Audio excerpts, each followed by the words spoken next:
ক্বালা রাব্বি আন্না ইয়াকুনু লি গোলাম, ওগো আল্লাহ কিভাবে আমার সন্তান হইবে, ওয়া কানাত ইমরাতি আকিরা, আমার স্ত্রী তো একজন বন্দা।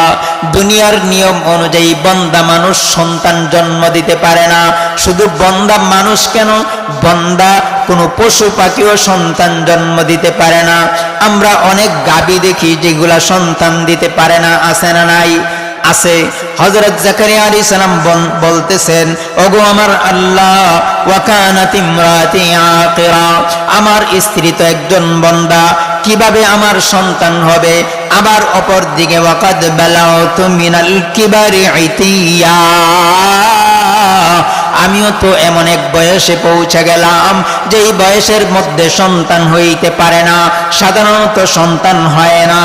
আমার আল্লাহ জানায় দেন, ক্বালা কাযালিক ক্বালা রাব্বুকা হুয়া আলাইয়া হাইন ওয়া ক্বাদ খালাকতুকা মিন ক্বাবলু ওয়া লাম তাকু শাইআ। আল্লাহু আকবার। আরো জোরে বলে আল্লাহু আকবার।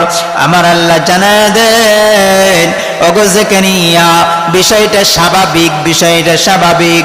ক্বালা রাব্বুকা হুয়া আলাইয়া হাইন, আপনার রব তখন জানায় দেন, হুয়া আলাইয়া হাইন, বিষয়টা আমার কাছে একেবারেই স্বাভাবিক, বিষয়টা আমার কাছে একেবারেই কি স্বাভাবিক।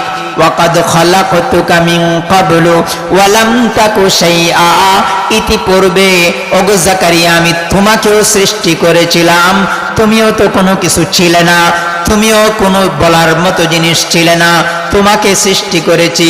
তোমাকে যেভাবে আমি আল্লাহ সৃষ্টি করেছি ঠিক সেইভাবেই তোমার বয়স হয়ে গেছে, তুমি বৃদ্ধ হয়ে গেছো, তোমার স্ত্রী বন্দা, সেইভাবেই আমি আল্লাহ কুন ফায়াকুনের মাধ্যমে সন্তান দিয়ে দিব। বলেন না সুবহানাল্লাহ।